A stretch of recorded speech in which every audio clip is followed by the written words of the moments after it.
नमस्कार, दर्श न्यूज के फटाफट बुलेटिन में आप सभी दर्शकों का स्वागत है। आइए रुक करते हैं आज दिन भर की प्रमुख खबरों की। बिहार में चौथा कृषि रोड मैप लागू हो गया है। राष्ट्रपति द्रौपदी मुर्मू ने आज पटना में आयोजित समारोह में चौथे कृषि रोड मैप का लोकार्पण किया। ये रोड मैप अगले 5 साल तक लागू रहेगा। सीएम नीतीश कुमार ने इस मौके पर कहा कि अब बिहार को 5वें कृषि रोड मैप की जरूरत नहीं पड़ेगी। इसमें 1.63 लाख करोड़ रुपए की बजट का प्रावधान किया गया है। इससे किसानों की आय और बढ़ेगी। इस मौके पर राष्ट्रपति मुर्मू ने कहा कि बिहार को हर सेक्टर में विकास का रोड मैप बनाकर काम करना होगा। राज्य के नीति निर्धारक लोगों को विकास के रोड मैप के लिए पहल करनी होगी। राष्ट्रपति द्रौपदी मुर्मू ने कहा कि वे आगे भी बिहार आती रहेंगी। बिहार उनका घर है। मुर्मू ने आगे कहा कि वे राष्ट्रपति पद से रिटायर होने के बाद खेती करेंगी, किसान बनेंगी। चौथे कृषि रोड मैप की लॉन्चिंग के बाद राष्ट्रपति मुर्मू ने पटना साहिब स्थित तख्त श्री पटना साहिब जाकर मत्था टेका। इस दौरान सुरक्षा के कड़े इंतजाम किए गए थे। राष्ट्रपति मुर्मू गुरुद्वारे से कुछ दूर पहले ही अपनी गाड़ी से उतर गई थी, जिसके बाद वो पैदल गुरुद्वारे में दाखिल हुई। इस दौरान राष्ट्रपति मुर्मू को देखने के लिए चारों ओर लोगों का जमावड़ा रहा। मुर्मू ने भी हाथ हिलाकर सबका अभिवादन किया।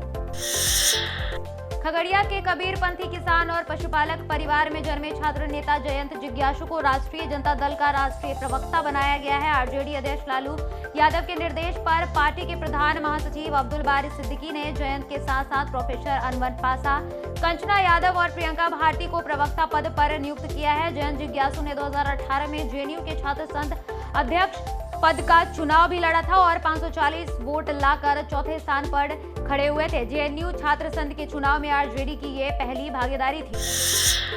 पूर्व सांसद आनंद मोहन के जदयू में शामिल होने की अटकलों के बीच उनके छोटे बेटे अंशुमन आनंद का बड़ा बयान सामने आया। अंशुमन ने साफ कहा है कि अभी मेरे भाई चेतन आनंद और मां लवली आनंद का किसी भी दूसरी राजनीतिक पार्टी में जाने का कोई इरादा नहीं है। वहीं अपने पिता आनंद मोहन को लेकर उन्होंने कहा कि जनवरी में जैसी रैली होगी उसके अनुसार देखा जाएगा आगे क्या करना है। राजस्थान के कोटा से गिरफ्तार हुए आरजेडी सांसद दिवंगत मोहम्मद साबुद्दीन के बेटे ओसामा साहब और उनके सहयोगी मोहम्मद सैफ उर्फ सलमान को सिवान की अदालत ने 1 नवंबर तक न्यायिक हिरासत में भेजने का आदेश दिया है। ओसामा और सलमान पर रंगदारी मांगने, धमकी देने और हत्या के प्रयास का मामला दर्ज है। इसी मामले में आज सिवान पुलिस ने दोनों को कोर्ट में पेश किया था। वहीं एक और मामले में मोतिहारी पुलिस भी ओसामा को रिमांड पर लेने की तैयारी कर रही है। बिहार शिक्षक नियुक्ति परीक्षा का रिजल्ट जारी होने के बाद आज बीपीएससी के अध्यक्ष अतुल प्रसाद ने बताया कि 1,70,000 पदों पर की गई बहाली में 1,22,000 कैंडिडेट सफल हुए हैं। उन्होंने बताया कि लगभग 50,000 पद खाली रह गए हैं। अतुल प्रसाद ने कहा कि 16 विषयों का रिजल्ट जारी कर दिया गया है। आज पॉलिटिकल साइंस का रिजल्ट भी जारी किया गया है। रिजल्ट को जारी करने में टेक्नोलॉजी का इस्तेमाल किया गया है। शिक्षकों की नियुक्ति प्रक्रिया को पूर्ण कराने के लिए राज्य मुख्यालय समेत सभी जिलों और प्रखंडों में कार्यरत शिक्षा विभाग के पदाधिकारियों और कर्मचारियों की छुट्टी आज से अगले आदेश तक रद्द कर दी गई है। शिक्षा विभाग ने इस संबंध में आदेश जारी किया है। दुर्गा पूजा और दशहरा जैसे त्योहार के सीजन में नीतीश सरकार राज्य कर्मियों और पदाधिकारियों पर मेहरबान हुई है। कर्मचारियों को अक्टूबर की सैलरी के लिए महीना खत्म होने का इंतजार नहीं करना पड़ेगा। सरकार आज से ही कर्मचारी और अफसरों के खाते में पैसा डालने जा रही है। इस महीने बिहार के सरकारी कर्मचारियों को 14 दिन पहले ही वेतन का राशि मिल जाएगा। वित्त विभाग इस संबंध में पूर्व में अधिसूचना जारी कर चुका है। सीएम हेमंत सोरेन की अध्यक्षता में आज झारखंड कैबिनेट की बैठक हुई, जिसमें मुख्यमंत्री ग्राम सड़क योजना समेत 29 प्रस्तावों पर मंजूरी दी गई। बताया गया कि ग्राम सड़क योजना से झारखंड के 1 करोड़ लोग लाभान्वित होंगे।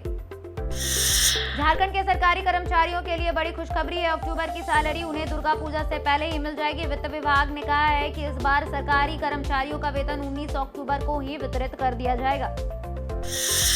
झारखंड सरकार ने राज्य प्रशासनिक सेवा के 21 अधिकारियों को एसडीओ नियुक्त किया है। इस संबंध में विभाग द्वारा अधिसूचना जारी कर दी गई है। बिहार में डेंगू मरीजों का आंकड़ा लगातार बढ़ रहा है। बढ़ते आंकड़ों ने लोगों की चिंता को बढ़ा दिया है। राज्य में 11,000 डेंगू के मरीज मिले हैं। वहीं पटना में रिकॉर्ड 2007 नए मरीज की पुष्टि हुई है। सेम सेक्स मैरिज के मामले में सुनवाई करते हुए चीफ जस्टिस डीवाई चंद्रचूड़ ने अहम टिप्पणी करते हुए कहा है कि लोकतंत्र को सिर्फ चुनावी चश्मे से नहीं देखा जा सकता। यदि संसद और सरकार की ओर से लिए गए फैसले सारे लोकतांत्रिक ही हैं, तो फिर अदालतों की क्या जरूरत है। दरअसल केस की सुनवाई के दौरान केंद्र सरकार के वकील ने कहा था, अदालतें एलजीबीटी कपल्स के अधिकारों पर फैसला नहीं दे सकती, ऐसा करना अलोकतांत्रिक होगा। इसी के जवाब में चीफ जस्टिस ने ये बात कही।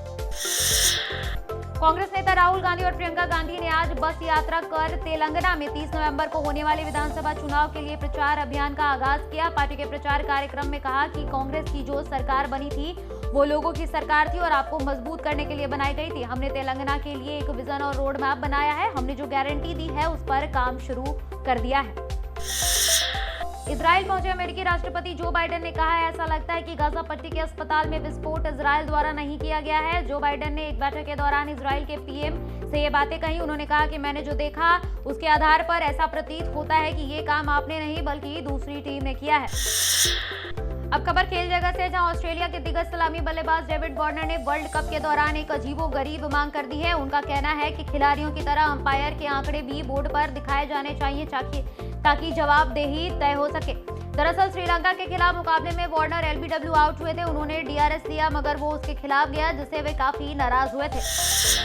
अब बात मौसम के मिजाज की। बिहार और झारखंड में ठंड की गतिविधियों में बढ़ोतरी होने जा रही है। इसका असर सुबह और शाम में देखने को मिल रहा है। मौसम विभाग ने राज्य भर में 3 दिन कोहरा छाए रहने का अलर्ट जारी किया है। सीमांचल और पूर्वी बिहार में 1-2 जगहों पर बुधवार को छिटपुट बारिश भी हो सकती है। अभी के लिए इस बुलेटिन में इतना ही।